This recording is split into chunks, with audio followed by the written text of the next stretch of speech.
The tray hit the floor before the insult did. Porcelain went first, then silence, then Marcus Renard's voice sliding into the gap Careful. like oil finding a crack. "Careful," he said, not to me, but to the room. The way a man narrates a joke he's already decided is funny.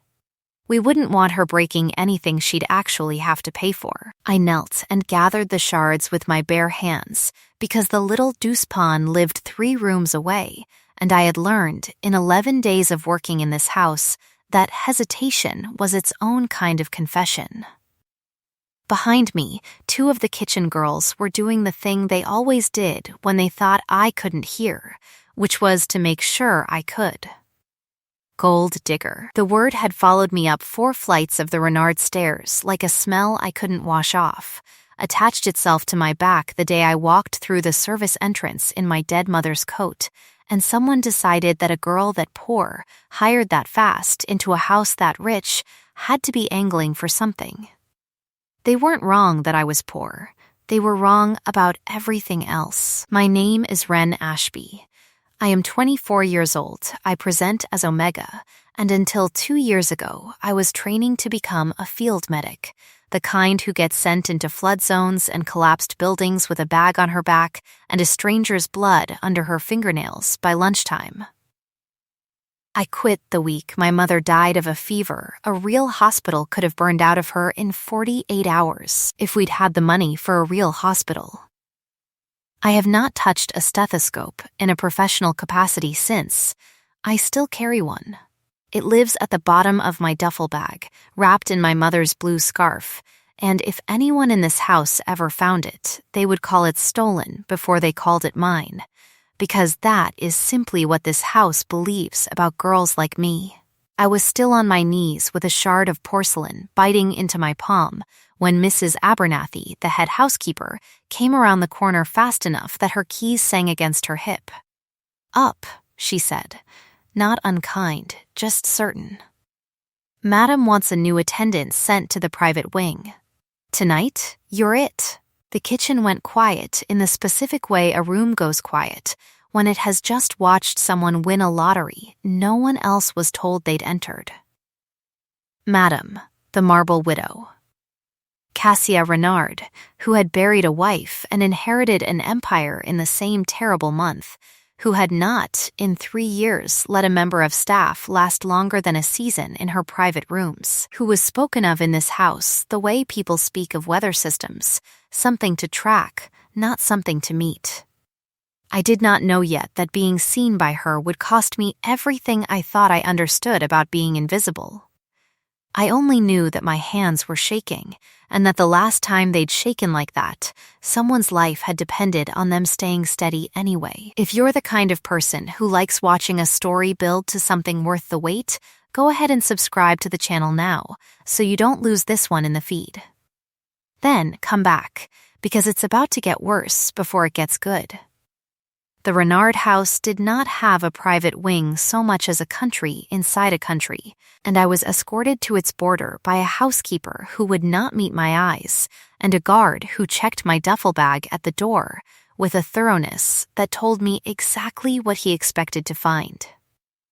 He found a spare uniform, a tin of aspirin, and, wrapped at the bottom in blue cotton, a stethoscope old enough to have belonged to somebody's grandmother. He held it up like evidence. "It was my mother's," I said.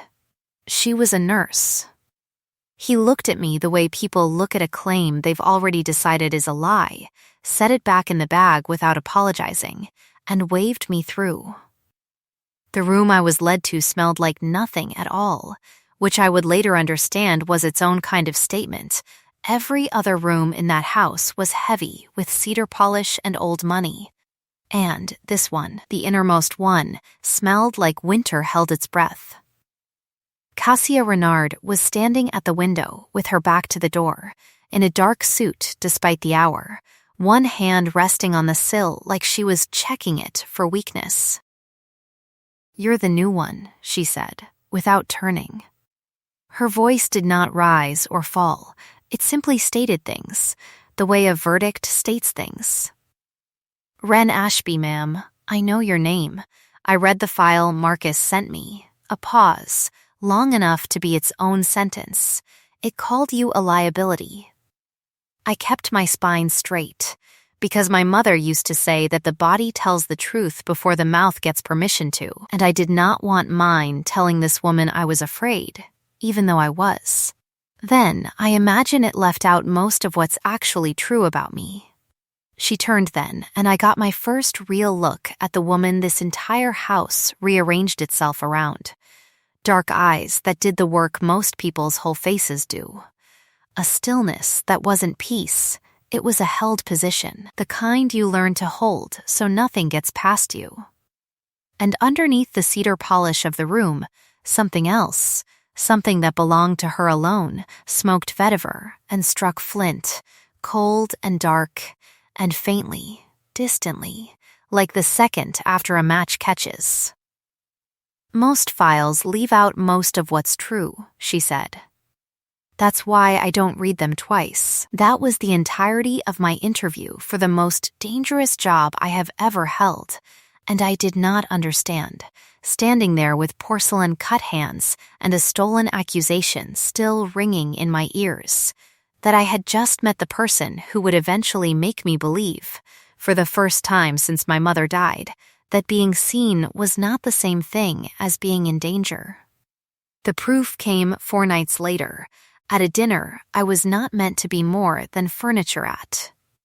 Marcus Renard sat at his cousin's right hand the way he always did, close enough to advise, far enough to deny responsibility, and halfway through the second course he made a joke about someone's wine being a little strong tonight that Cassia did not laugh at. I was refilling water glasses along the wall, the way I'd been trained to, invisible on purpose, when I saw her hand go to her throat. It was a small motion. Anyone watching for Grace would have missed it entirely. I was not watching for Grace. 2 years out of practice does not erase 2 years of training your eyes to catch the half second before a body fails, the flush that comes too fast, the swallow that repeats itself, the way her fingers spread slightly at her collar like she was giving herself room to breathe that wasn't there. By the time her glass hit the table, I was already moving. She's not choking. She's having a reaction, I said, to the room, to Thane Kessler, who had gone rigid at the head of the table with a hand already inside his jacket. Get her upright, not back, forward. Let gravity work for her lungs. I had her chin tilted before anyone could argue with me, 2 fingers checking the pulse hammering under her jaw, counting. Too fast. Too shallow. Does anyone know what's in the sauce? I need to know if this is shellfish, nuts, or something in the wine. Right now, not after. Shellfish stock, someone said, white-faced. The bisque, epinephrine, if the house has it. If not, I need her flat, legs up, and someone timing me. My voice did not shake. My hands did not shake either, and that surprised me more than anything else at that table, because I had believed, for 2 years, that I'd lost the steadiness along with everything else I'd lost. Cassia Renard, mid-collapse, dying by inches in front of 30 of the most powerful people in the city, looked up at me with eyes already starting to swell shut and said, with what breath she had left, "Who are you?" Not a question. Even choking, she didn't ask questions. She demanded facts. "Someone who isn't going to let you die over bisque," I said, and pressed the flat of my hand to her sternum, counting seconds out loud so Thane could match them, until the household doctor arrived with a case in his hand and found the crisis already half managed by a maid the family file had called a liability. She did not thank me that night. She did not speak to me at all once the doctor had her stabilized and the room's polite horror curdled back into polite silence. But 3 hours later, long after the guests had gone and the staff had scrubbed the dining room back into a museum of a room where nothing had ever happened, Mrs. Abernathy found me in the servants' hall and told me my things were being moved.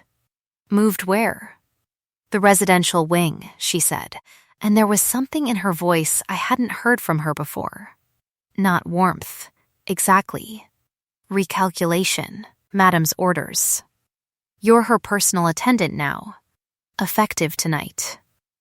Somewhere above us, in a room that smelled like winter holding its breath, a woman who did not thank people had just crossed me over a threshold I did not yet understand I would spend the rest of this story trying to be worthy of. The residential wing had its own weather. I want to describe it honestly, because it would be easy to make it sound like a fairy tale, all marble and gold leaf, and it was that. But what I remember first is the quiet, a quiet so total it had texture, the kind of quiet that costs more than shouting. My new room was larger than the apartment I'd grown up in. There was a bed with more pillows than I'd owned possessions at 19, and a window that looked out over gardens groomed within an inch of their lives, and none of it made me feel anything but smaller. The way standing at the base of a very tall building makes you feel the specific size of your own body. Nessa Okafor, who ran the kitchen's early shift and had appointed herself my one friend in this house on my third day, found me there unpacking my single duffel bag into a wardrobe built for 10 times its contents. "You look like you've been sentenced," she said, dropping onto the foot of the bed like she owned it. "I feel like I've been noticed. It's worse. Everyone downstairs is already saying it." She held up a hand before I could ask. "Not me. Them. That you did it on purpose. The bisque thing, that you know things about wine allergies because you researched Madam before you ever set foot in this house, planned the whole rescue like some kind of," she made a vague, disgusted gesture, gold digger long game. "I don't even like shellfish." "I know. I'm just telling you what the house says, because you should hear it from someone who likes you before you hear it from someone who doesn't." Nessa softened, in the way people do when they're about to say something true. "You should also know she had the kitchen send up a tray for you tonight, not the standard staff tray, the good bread, the soup with actual chicken in it." I hadn't eaten anything but half a roll since the incident, too wound up on adrenaline to remember hunger, and something about a woman who did not thank people quietly making sure I was fed sat strangely in my chest, warm in a place that had been cold and careful for 2 years. "She probably just doesn't want her new liability fainting on the job," I said, because it was easier than the alternative. "Sure," Nessa said, in the tone of someone who did not believe that for 1 second. And neither, if I am honest, did I. The proof of care did not stop at soup. Over the following days, I found small things arranged in my path like breadcrumbs from someone who would rather leave a trail than say a sentence out loud. A chair moved nearer the good light in the study where I sometimes read while waiting to be summoned. A note left with the day's schedule that simply read "rest before 4. I won't need you until then." Once, astonishingly, a box of the same cheap chamomile tea my mother used to buy, left on my nightstand with no note at all, though I had mentioned it exactly once, in passing, to no one who should have remembered. "You noticed," I said to her, the first time I worked up the nerve, holding the tin like it might dissolve if I gripped it too hard. Cassia did not look up from the papers on her desk. "I notice everything. It's not a compliment, it's a liability of my own." It felt like one anyway. That got her to look up. Her eyes did the thing they always did, which was hold still on me a half-second longer than was comfortable, like she was reading a document she suspected of lying to her. "Careful, Ashby. People who feel things around me tend to regret it. I'll take my chances." It was the first time I saw something close to amusement cross her face, there and gone in under a second, quick as a struck match. Smoked vetiver and cold flint, and underneath it, for just that half second, something warmer trying to survive the winter she kept herself locked in. The clues about that winter accumulated the way clues do in houses that have learned to keep secrets as a survival skill. A locked room at the end of the east corridor that the staff walked past without looking at, the way you walk past a grave you visit too often. A portrait in the long gallery of a woman with a bright, unguarded laugh, her hand linked through a younger Casillas, the brass plate beneath reading only Alara and 2 dates 4 years apart from each other. The way every guard in this house treated the anniversary of a date in October like a holiday no one was allowed to celebrate. I did not ask. I had learned, growing up poor with a sick mother and a silence-shaped hole where a father should have been, that some doors get opened by people, not by questions. The first time she touched me, it was an accident, or it wore an accident's clothes. I was coming down the east staircase too fast with an armful of files she'd asked for, and my heel caught the runner, and her hand was at my elbow before I'd even fully registered I was falling, steadying me with a grip that could have cracked stone and somehow didn't bruise so much as anchor.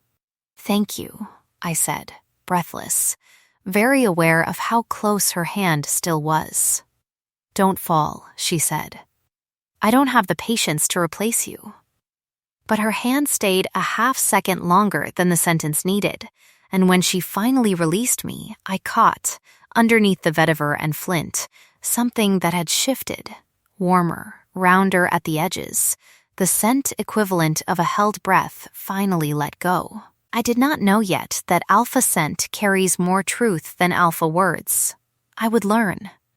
Marcus found me alone in the library 2 days later, and I understood the moment his shadow fell across my book that he had been waiting for exactly that.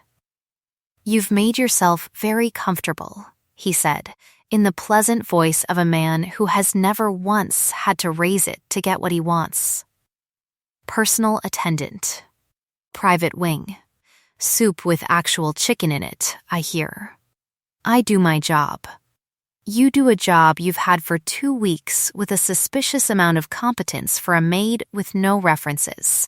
He picked up a book from the shelf beside me, turned it over without reading the title, set it back down wrong. "I looked into you, Miss Ashby. Field medic training. Interesting hobby for a housemaid." My stomach dropped, but I kept my face the way I'd kept it in the dining room, still water over a current. I had a life before this house. "So, did you?" I'd imagine, before you decided to spend it watching mine. Something flickered behind his eyes, gone as fast as it came. "My cousin has buried 1 wife already. The family council will not sit quietly while a second woman with an unverifiable past worms her way into a position to bury another." "Is that a warning? It's an invitation." He smiled, and it did not reach anywhere near his eyes. "There's a gala in 3 weeks. Family, allies, the council in full. Madam will want her new attendant present on display to prove the rumors are beneath her notice. I'd advise you to be very, very good at your job that night, Miss Ashby, because I intend to be watching closer than anyone." He left before I could answer, and I sat with my book open to a page I no longer saw, my mother's voice rising up out of memory the way it always did when I was frightened. "Steady hands, steady heart, Wren. Panic is a luxury the patient can't afford, and neither can you." I did not know yet that the gala Marcus was so pleased to invite me to would be the place everything started to come apart. I only knew that somewhere above me, behind a door I still couldn't open, a woman who noticed everything was about to be given a very good reason, carefully constructed by someone she trusted, to stop trusting me. The council met on the Tuesday before the gala, in a room I was not invited into and heard about only in fragments carried down by staff who'd been posted at the doors. Marcus had brought evidence, they said. A discrepancy in the household ledgers, a missing item from the locked cabinet in the East Wing, Alara's cabinet, the one nobody touched, and a service log that placed me. On the one night in question, in that corridor, at that hour, unsupervised, I had never been in that corridor at that hour. I did not need to have been. For the story to work, I only needed to be poor, unverified, and inconveniently close to a woman with a fortune. That was evidence enough, in a house built the way this one was. Cassia summoned me that evening to the same window where she'd first told me my file called me a liability. She did not turn around when I entered. "There's a discrepancy," she said. "A pin." Sapphire, my grandmother's, kept in Alara's cabinet since she died. It's gone. And you were logged in that corridor the night it disappeared. I wasn't. The words came out steadier than I felt. I have never been past the East Gallery unescorted. Whoever logged that is lying.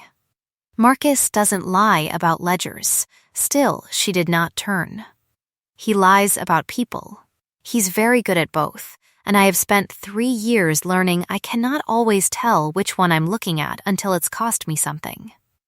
Then look at me instead of the ledger. That got her to turn, finally, and what was in her face was not anger. It was worse. It was the specific, controlled blankness of a woman closing a door she had, against every instinct she owned, started to leave open. "I want to believe you," she said, and the honesty of it startled me more than an accusation would have. That should tell you something about how careful I need to be right now. Wanting to believe someone is exactly how I lost the last person I loved. So you're going to punish me for a crime I didn't commit because you're afraid of repeating a crime someone else did. "I'm going to watch you," she said, voice flattening back into the register the whole house feared. "Closely until the gala. If the pin surfaces, if there's nothing else, we'll speak again. Until then, you'll be shadowed. Every room. Every hour. That's not trust, that's a cage with better lighting." "It's the only kind of trust I have left to give right now," she said, and there was something in the way she said it, not cruelty, but a grief so old it had calcified into policy, that made me understand, even furious, even frightened, exactly what Marcus had actually stolen from her, years before he'd ever framed me for a pin. He hadn't just taken a piece of jewelry. He'd taken her ability to choose someone without flinching, and he was using the wound to aim her at me. She turned back to the window, and I left without being dismissed, because there was nothing left in the room to be dismissed from. Behind me, faint under the vetiver and flint, I caught something I recognized instantly, because I had smelled it on myself in a hospital corridor 2 years ago, while a doctor told me there was nothing more anyone could do for my mother. Grief, trying not to become panic, held so tightly it had started to smell like frost. I did not know that night that within a week I would be kneeling over her body believing she was dying, that the woman who had just called trust a cage would test the very thing she was accusing me of stealing, my honesty, in the most dangerous way she knew how. I only knew that I went to bed with my mother's stethoscope pulled out of its scarf for the first time in 2 years. Resting on the nightstand where the chamomile tea had been, and I did not know why, except that some part of me already understood I would need it again soon. I need it 4 nights later, and by the time I understood what I was looking at, it was almost too late to matter.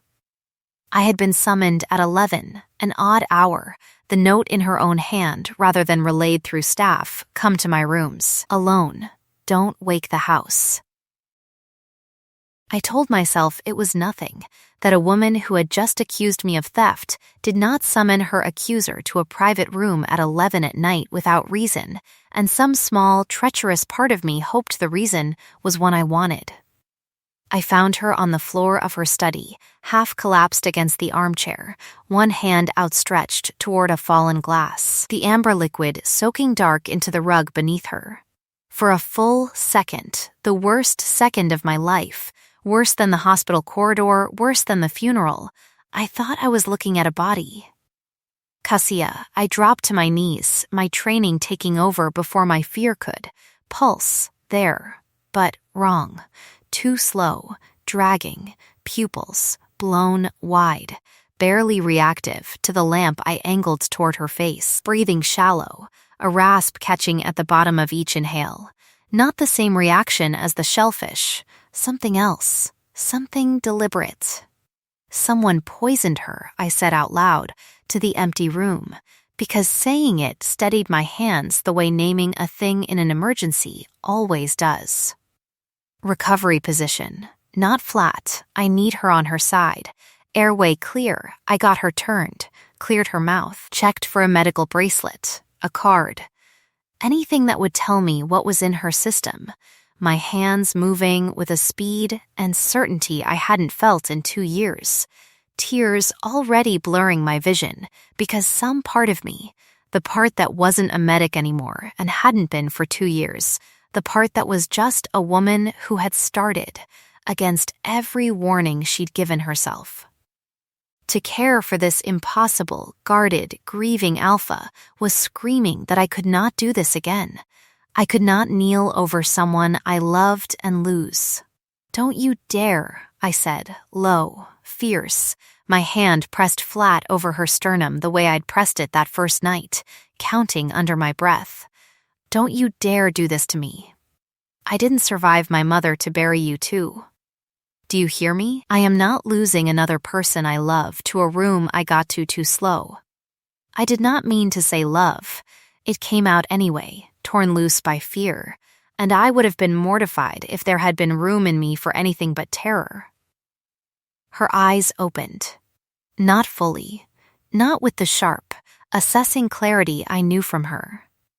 Slow, heavy, fighting through whatever had been put in her. And for one long moment she simply looked at me, and I understood, with a clarity that arrived like cold water, that this was not entirely an accident, that some part of this, the posture, the angle, the glass placed just so, had been staged.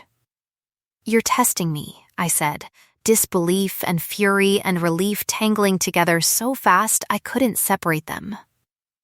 "You faked this. You're lying here faking unconscious to see if I'd steal from you or run for help, and I have spent the last 4 minutes thinking you were dying, not faking all of it," she managed, voice erect whisper, and her hand came up, slow and clumsy, to close weakly around my wrist.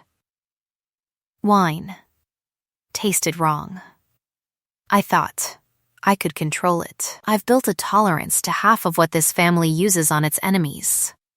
I didn't build one for this. Her eyes fluttered, fighting to stay open. "I wanted to see if you'd help me or use it. I didn't expect it to actually be real. You nearly died proving a point about my honesty." I was already reaching for the house phone, shouting for Thane, for the doctor.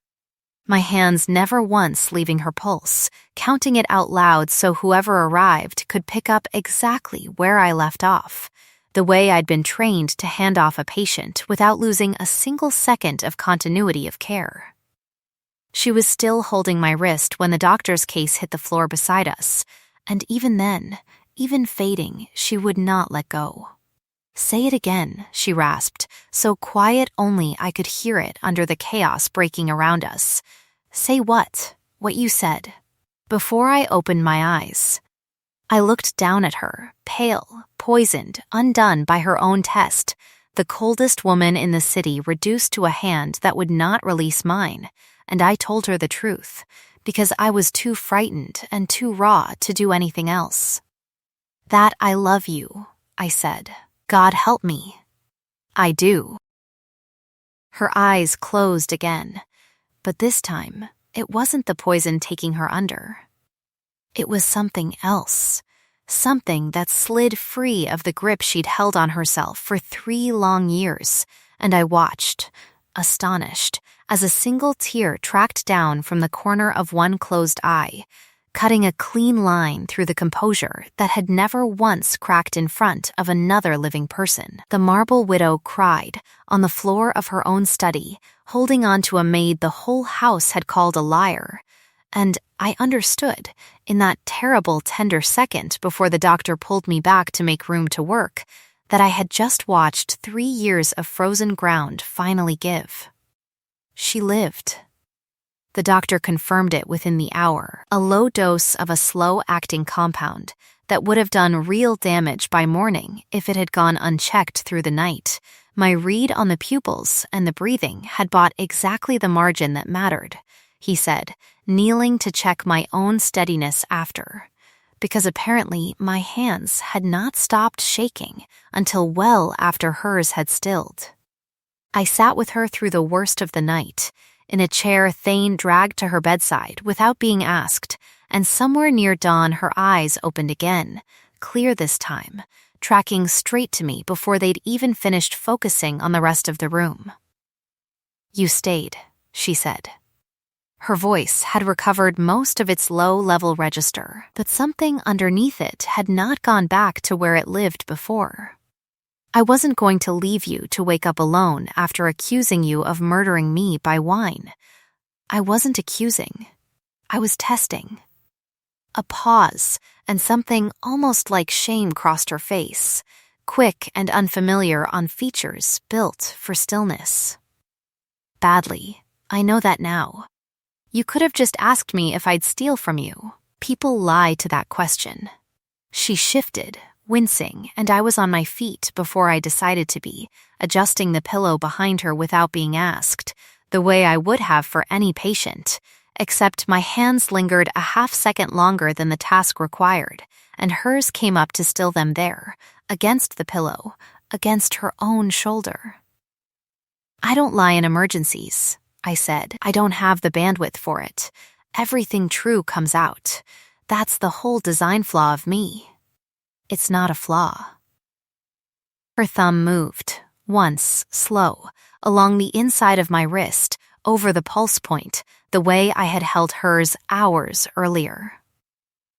"I have spent 3 years surrounded by people who are extremely good at controlling what comes out of them in a crisis. I didn't know how much I'd missed the alternative until you knelt on my floor and told a dying woman you loved her instead of calling for help first." "I did both. I'm efficient." That startled a laugh out of her, short, rusty, like a door that hadn't opened in years finding its hinge again, and it did more to my chest than the tear had. "Tell me about her," she said, quieter, the one you couldn't save. "You said you weren't going to lose another person you loved." "That wasn't about me. Not at first. That was old." So I told her. About my mother, a nurse herself once, who taught me to check a pulse before I could reliably tell time, who got sick in a year we couldn't afford sickness, who died in a hospital hallway because the good doctors were behind a paywall we didn't have the key to. I told her about the stethoscope in my duffel bag, wrapped in blue, untouched for 2 years, because using it meant admitting I'd wanted a life I couldn't afford to keep wanting. I told her about Della, 16 and asthmatic, and living with our aunt 2 towns over on money I sent home every month. The real reason I'd taken a maid's wage in a house that called me a gold digger for needing it. She listened the way she did everything, completely without interrupting, cataloging it the way she'd once cataloged a file that called me a liability. Except this time I watched her rewrite the file in real time, right there on her face. "Your mother sounds like she'd have terrified me," Kasaya said finally. "She'd have liked you. She had a rule, never trust a person who's never been afraid, because they haven't learned yet what fear costs the people around them when it's mismanaged." I looked down at where her hand still rested over mine. "I think that's your rule too. You just never had anyone to say it back to you." Something in her face went very still, very open, in a way I hadn't seen from her even at the height of the poison. Alara used to say something like that. That control wasn't the same thing as strength. I told her she was wrong for 3 years. I only started to understand what she meant the night you told a version of me you thought was dying that you loved her anyway. I meant it. I still do. Poison or no poison. I know. Her hand tightened, just slightly, around mine. "May I?" She stopped. And it was the first time I had ever heard Cassia Renard ask permission for anything, the words costing her something visible. "May I kiss you? Tell me to stop, and I will."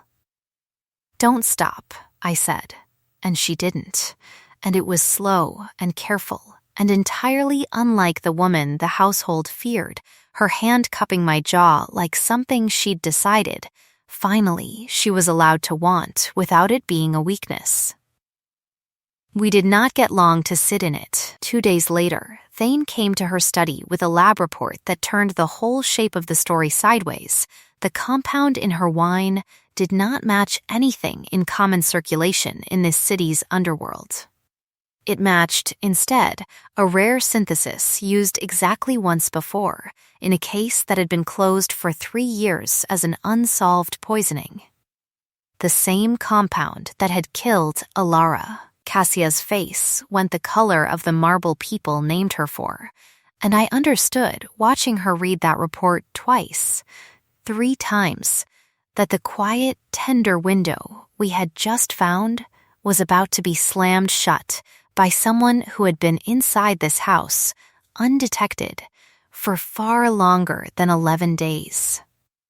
Marcus struck before we'd finished understanding what we were looking at, which I would later realize was the entire strategy. He called an emergency council session the very next morning, before Cassia had slept, before Thane had finished tracing the lab report's chain of custody, and by the time I understood what was happening, I was standing in front of 11 family elders in a room with no windows, listening to Marcus lay out. In the same pleasant, unhurried voice he'd used in the library, a case for my arrest. "The compound found in Madame's wine," he said, sliding a folder across the polished table, "requires precise pharmacological knowledge to synthesize and to dose correctly without instant fatality. A layperson could not manage it. A trained field medic, however, his eyes found mine across the room, and I felt the trap close before he'd even finished the sentence, would know exactly how much to administer to produce a survivable dramatic collapse. Enough to be discovered. Enough to be saved by a hero conveniently already in the room." "That's insane," I said, and my voice cracked on the second word, which I would spend a long time afterward hating myself for. "I saved her life. I sat with her all night." "Why would I poison a woman and then, to bind her to you?" Marcus said, gently, reasonably, the way you'd explain a plot twist to someone slow. What faster way for an unverified maid with a dead mother's medical training to secure a fortune than to manufacture the exact crisis that would make her indispensable? "You'd already been accused of theft once, Miss Ashby. Perhaps this was the next escalation." I looked at Cassia.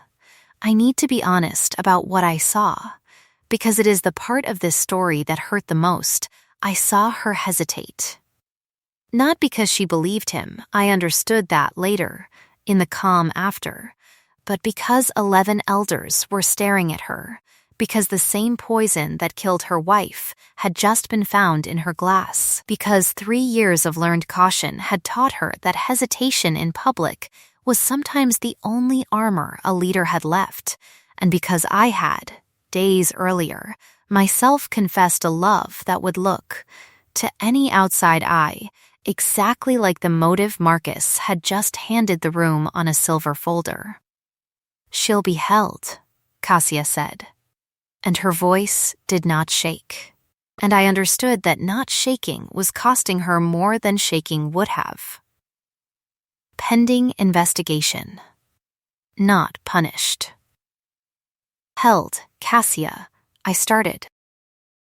"Take her," she said to Thane, not looking at me, and it was the coldest sentence I had ever heard leave her mouth, colder than the file that called me a liability, because this one I knew was a lie told to buy time, and it still went through me like a blade. They took my mother's stethoscope from my bag at the door of the holding room, logged it as evidence, and I sat on a cot in a windowless room in the house I had, 3 days earlier, believed I might come to call home, and I understood the specific, total loneliness of being punished for the one skill I had ever been proud of.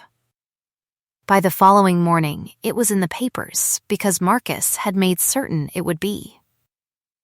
Gold digger Maid poisoned Mafia queen in elaborate bid for fortune. One headline read, and under it a photograph of me from the gala fitting 3 weeks earlier, my face caught mid-laugh, made to look calculating by nothing more than the angle and the caption beneath it.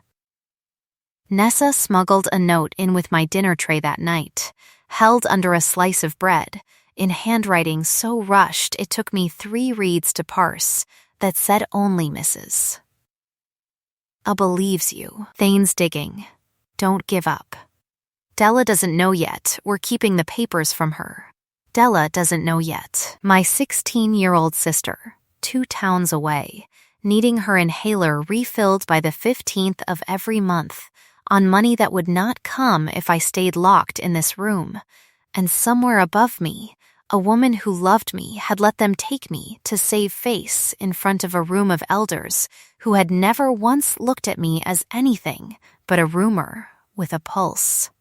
I sat with my knees against my chest, the shape of my mother's stethoscope missing from my hands for the first time since I'd taken it out of the scarf, and I understood, in the particular clarity that despair sometimes grants a person, that if I wanted to be believed, I could not wait for someone else to prove it.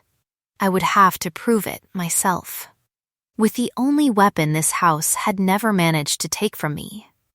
What I knew. I spent 2 days in that room turning the lab report over and over in my memory. Every detail Thane had let slip before the council session swallowed us both. And on the 3rd night, when Mrs. Abernathy came with my tray herself, instead of sending a girl, I finally had it. The dose, I said, before she'd even set the tray down. The compound in Madam's wine. Danae said the synthesis matched the one used on Alara 3 years ago. Exactly matched, not similar. Exact so? So a compound like that doesn't sit in a drawer for 3 years without degrading, unless it's stored under very specific, very expensive conditions. Cold, dark, sealed. That's not street poison. That's laboratory grade, and it means whoever used it on Alara kept the rest of the batch, kept it perfectly, for 3 years, waiting. I gripped her sleeve, my mind moving faster than I could talk. Who in this house has access to cold storage no one questions? Who would never be searched? Mrs. Abernathy's face went the color of old paper. The wine cellar. Climate controlled. Marcus has held the only key since his father's death. I need to see Thane. Tonight, before Marcus finds out, we know. She let me out without asking permission from anyone who would have said no. Which I understood, even then, was its own kind of quiet vindication. The housekeeper who had first delivered me to this wing with clipped professional distance was now risking her own position on my word alone. Thane met me in the wine cellar itself, grim-faced, a flashlight in one hand and a crowbar in the other, and it took the 2 of us less than 20 minutes to find. Behind a false panel Marcus had clearly built himself, and clearly built badly. A locked case with 3 vials remaining, and beneath it, worse, a folder of financial records showing years of skimmed family funds, routed through shell accounts that traced, with damning simplicity, straight back to Marcus Renard. He's been bleeding the family dry since before Alara died, Thane said. Low, furious, she must have found it. That's why. That's why he killed her. I finished. And why he's been feeding the gold digger story to every ear in this house since the day I arrived. He needed a scapegoat ready before he ever needed to use the poison again. I was convenient, poor, unverified, easy to hate. We were still crouched over the evidence when the cellar door slammed and Marcus stood silhouetted against the hallway light, a gun in his hand, and For the first time since I'd met him, no pleasant, reasonable voice left to hide behind. "You should have stayed in your cell," he said. What happened next moved fast enough that I remember it now in pieces rather than order. Thane lunging, the gun going off, the vials shattering, and Cassia, alerted by Nessa, running through the house like it was on fire. Arriving in the cellar doorway just as Marcus turned the weapon from Thane toward me. She did not hesitate this time. She put herself between the barrel and my body with the same total, unflinching certainty she'd used to steady me on the stairs the first week I'd known her. And the bullet that should have found me instead found her. A graze along her upper arm that dropped her to one knee with a hiss of pain she refused to let become a sound. "Now we're even," she said through her teeth, blood already soaking dark through her sleeve, and even in agony her eyes found Marcus with a fury I had never seen her direct at anything. I was on the floor beside her before she'd finished the sentence. Pressure applied. The wound assessed in under 3 seconds, my training taking the fear and turning it into use the way it had learned to years ago. "Shallow, you'll live. You have a talent for surviving things that should kill you. I had good teachers," she said, and looked past me at Marcus, who stood frozen, the gun still raised, understanding for the first time that he was outnumbered in a room with the evidence of his own crimes scattered across the floor. Thane had his own weapon drawn now, and Cassia, bleeding, furious, rose to her feet with a slowness that did not diminish the danger in her at all, and I understood. Watching her face, that she was one word away from ending Marcus Renard right there on the cellar floor, and that no elder in this house would have blamed her for it.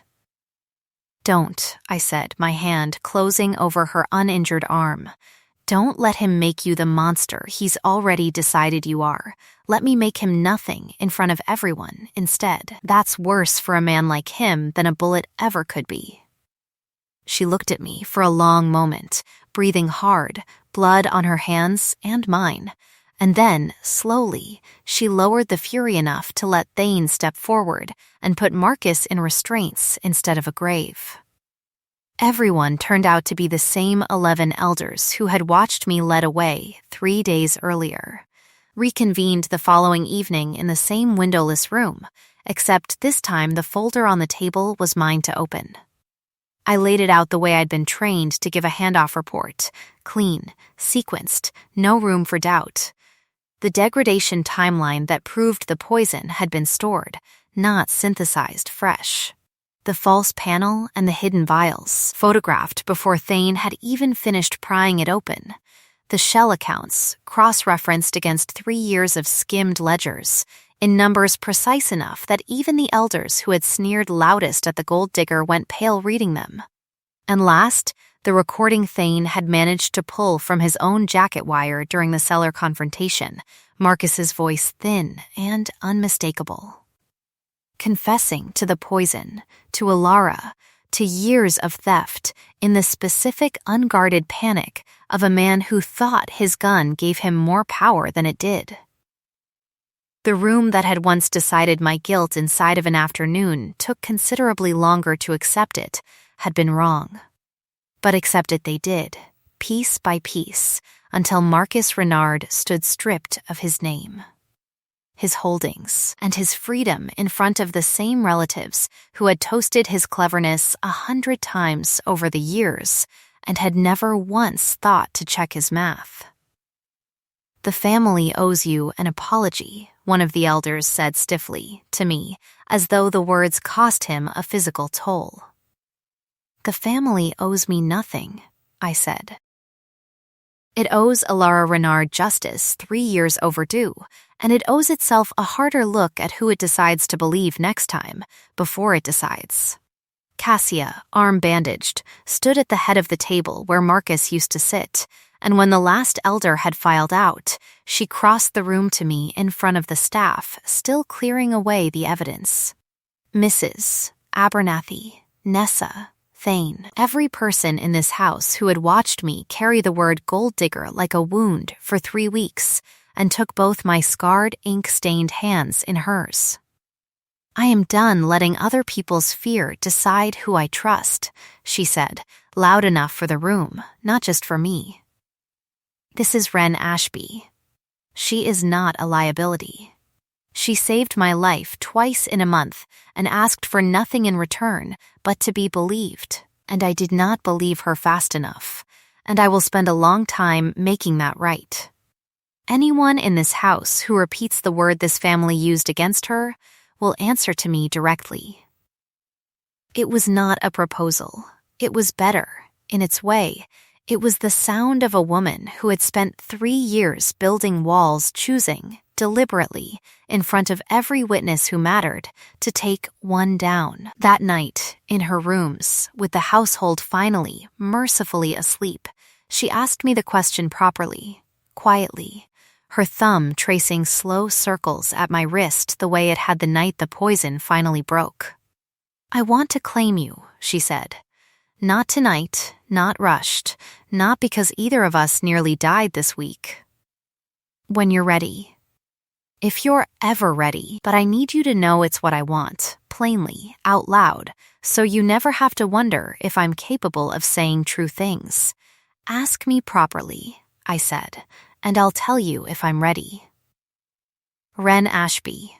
Her voice dropped into the low, absolute register I had come to recognize as the one she used only for the truest things she said. "May I claim you? Tell me to stop, at any point. And I will, and nothing between us changes."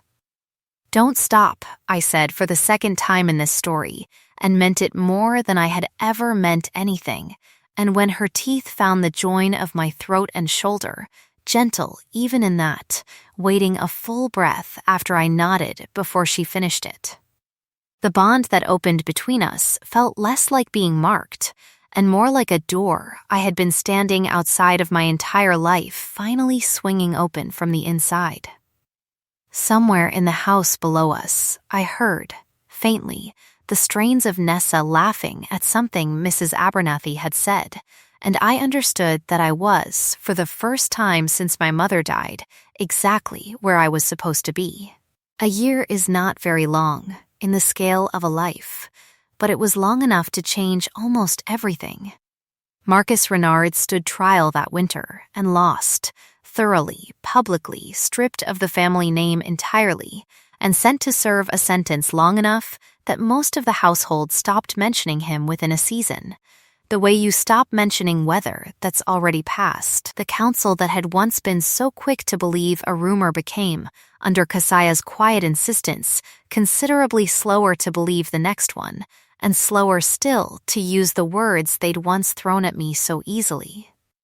Della came to live 2 towns closer once the money stopped being a monthly emergency and started being simply money, and her asthma, better managed now with real doctors and real medicine, barely slowed her down at the wedding, a small ceremony, deliberately small, in the garden behind the house, where I had once felt so entirely too small to belong.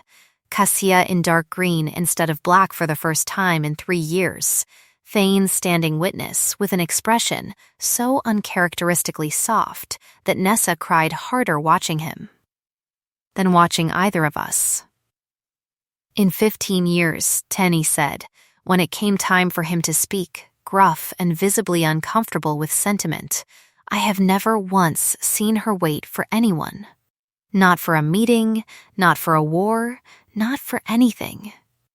She waited for this one. That's the whole speech. That's all I've got.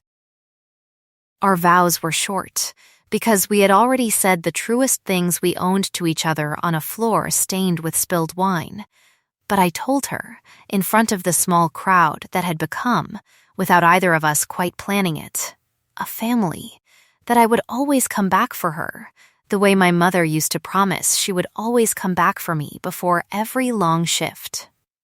A promise tested that night in the cellar, in the study, in every room this story ever asked us to survive, and never once broken. She told me, in words far more careful than the ones she'd used the night she asked to claim me, that control had never once made her strong, and that the day she chose to be seen by me instead of guarded from me was the day she finally understood what Alara had spent 3 years trying to teach her. The clinic opened that spring, small at first, a single converted wing near the edge of the city, funded quietly and named, at Cassia's insistence and over my embarrassed protests, for my mother. I finished my training there myself within the year, my mother's stethoscope no longer wrapped in blue cotton at the bottom of a duffel bag, but worn, finally, around my own neck, exactly where it belonged. On the morning I am thinking of now, the one I want to leave you with, the light came in low and gold through the clinic's east windows, the way it does at that hour, catching the brass plate by the door that reads, simply, my mother's name. And I looked up from a patient's chart to find Cassia standing in the doorway, the way she always did when she came to walk me home, unhurried. Watching the coldest woman this city ever feared standing perfectly still, just to watch a woman the same city once called a gold digger do the work she was always meant to do. I have thought a great deal, since that first night with porcelain cutting into my palms, about what it means to be seen by someone who has spent a lifetime learning not to look too closely at anyone. It is not a rescue, though it can feel like one. It is not a reward for finally being worth someone's attention, because I was always worth it, long before anyone in that house agreed. It is simply this, that the people who call you invisible are usually the ones who have never bothered to look, and the ones who finally do are the only opinion left worth keeping. The end. If a story about being underestimated and then finally, undeniably proven right has ever hit close to home for you, this one was for you, and I'd love it if you'd subscribe to the channel so you never miss the next one. Tell me in the comments, if you were in Ren's shoes on that cellar floor, would you have stopped Cassia from ending Marcus right there? Or let her? I'm genuinely curious which side of that line you land on. Thank you for staying with this one all the way to the morning light at the end. Come back soon, because the next story is already waiting, and it's just as hard to put down as this one was.